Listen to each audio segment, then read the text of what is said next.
A corte portuguesa se mudou para o Brasil em 1808 para fugir das tropas napoleônicas que invadiram Portugal em represália, pois o país furou o bloqueio continental. Nesse período, Dom João VI atuava como príncipe regente de sua mãe, a Rainha Maria. Após a chegada da corte portuguesa no Brasil, aconteceram muitas mudanças no campo cultural, econômico e político. A primeira grande medida decretada por Dom João VI foi a abertura dos portos brasileiros para as nações amigas, permitindo que os comerciantes brasileiros negociassem diretamente com comerciantes ingleses.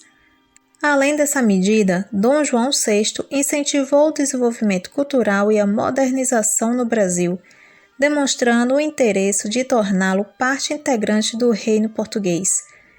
Em 16 de dezembro de 1815, o Brasil foi elevado à condição de reino. A partir daí, Portugal passou a ser chamado Reino Unido de Portugal, Brasil e Algarves. A independência do Brasil aconteceu na medida em que a elite brasileira percebeu que os portugueses queriam restabelecer os laços coloniais com o Brasil. As cortes de Portugal tomaram medidas que foram impopulares no Brasil, como a exigência do retorno do príncipe regente, Dom Pedro, a Portugal, e a instalação de mais tropas no Rio de Janeiro. Além disso, os portugueses tratavam os representantes brasileiros que iam a Portugal para negociar com desdém. Quando os portugueses exigiram o retorno imediato de Dom Pedro a Portugal, os brasileiros reagiram. O Clube da Resistência, que entregou um documento com milhares de assinaturas, exigiu a permanência de Dom Pedro no Brasil. Dom Pedro foi influenciado por Dona Leopoldina, sua esposa, e por José Bonifácio de Andrade Silva, seu conselheiro, a ficar no Brasil. Em 9 de janeiro de 1822, o dia que entrou para a história como o Dia do Fico, Dom Pedro declarou publicamente que ficaria no Brasil e não retornaria para Portugal.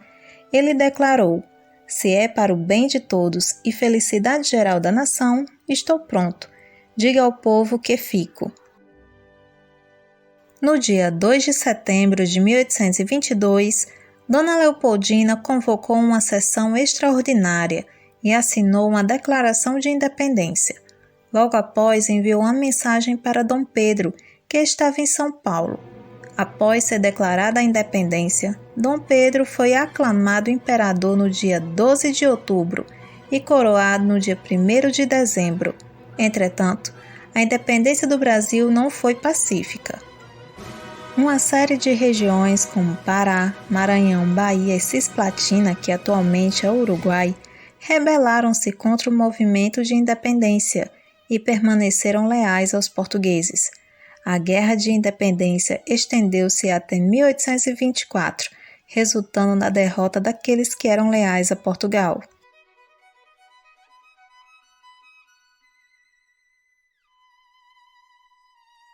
A independência do Brasil só foi reconhecida pelos portugueses no ano de 1825.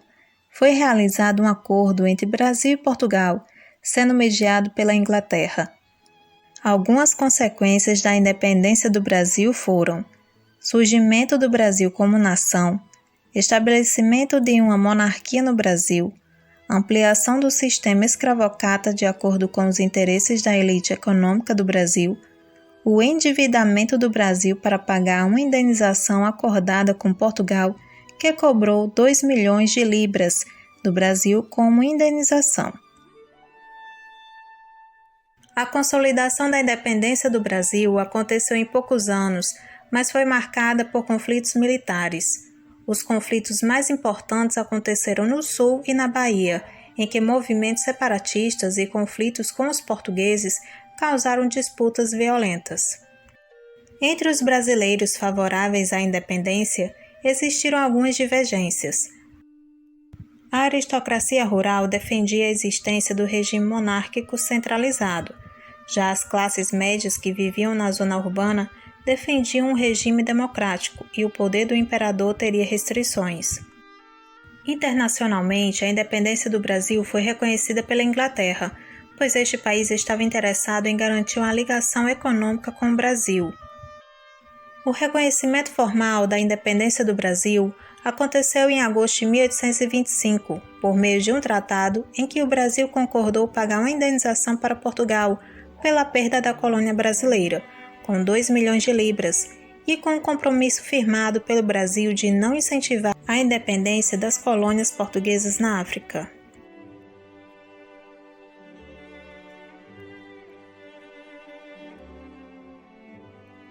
Após a proclamação da independência do Brasil e da aclamação de Dom Pedro I como imperador, o país deveria ter sua estrutura política e administrativa organizada numa Constituição. Para elaborar a Constituição, era necessário formar uma Assembleia Constituinte em 1823, no Rio de Janeiro, com deputados vindos de diversas províncias brasileiras. Olá, meus queridos companheiros apaixonados por história, uma paradinha rápida aqui para pedir o seu like e também pedir para que você se inscreva no canal.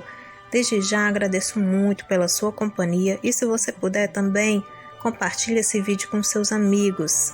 Vamos voltar aqui para o vídeo. Na abertura dos trabalhos da Constituinte, Dom Pedro I disse: "Espero que a Constituição que façais mereça a minha imperial aceitação, seja tão sábia e tão justa quanto apropriada à localidade e civilização do povo brasileiro."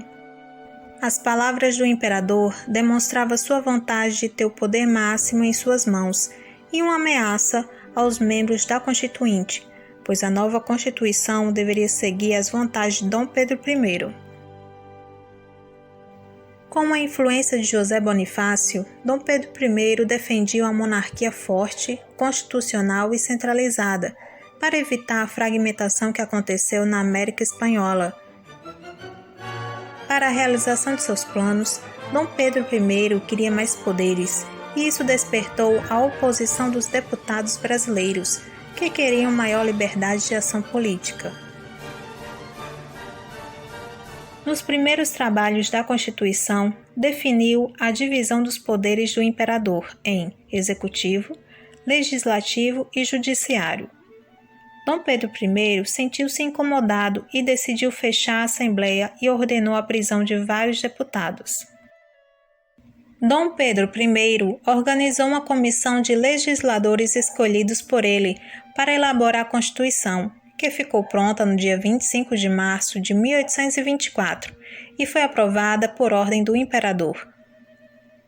A Constituição de 1824 afirmava que o Brasil era uma monarquia e o imperador detinha poderes absolutos sobre a nação brasileira.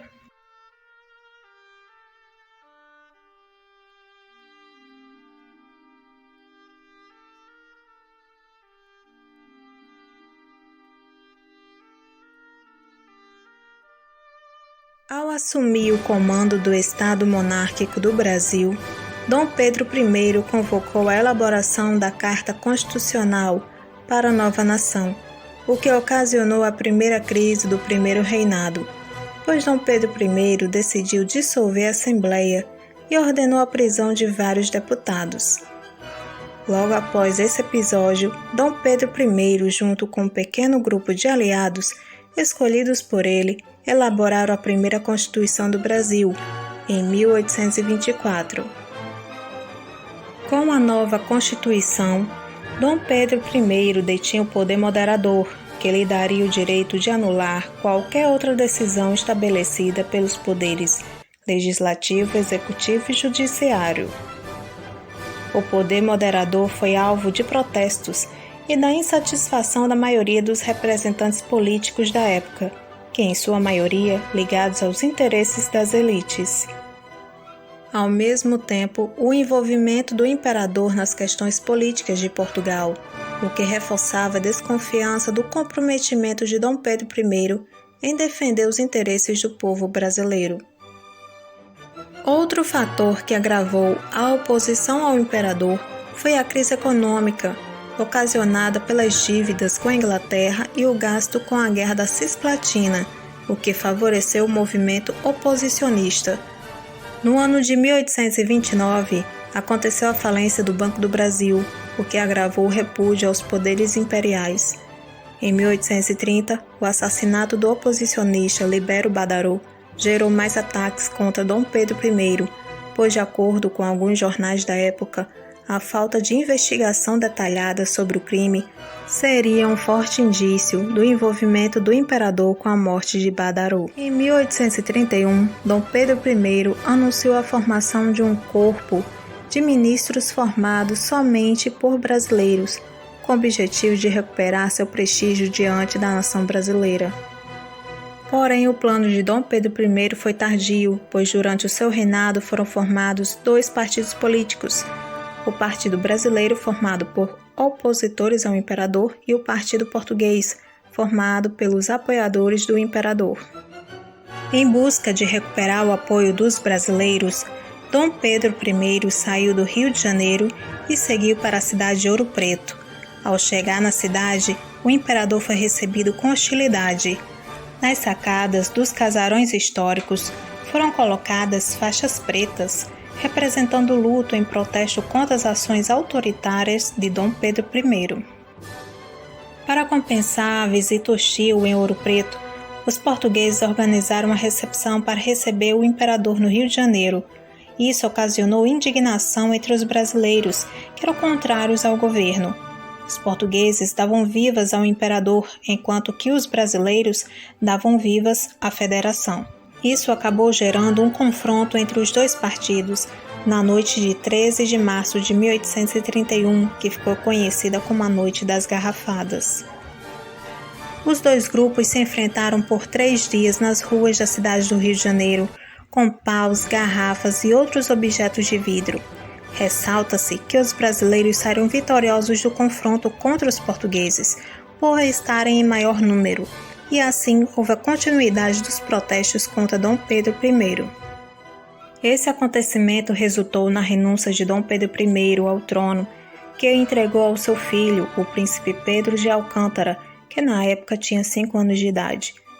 O príncipe só poderia assumir o poder quando tivesse 18 anos de idade. Então iniciou-se o período regencial no Brasil.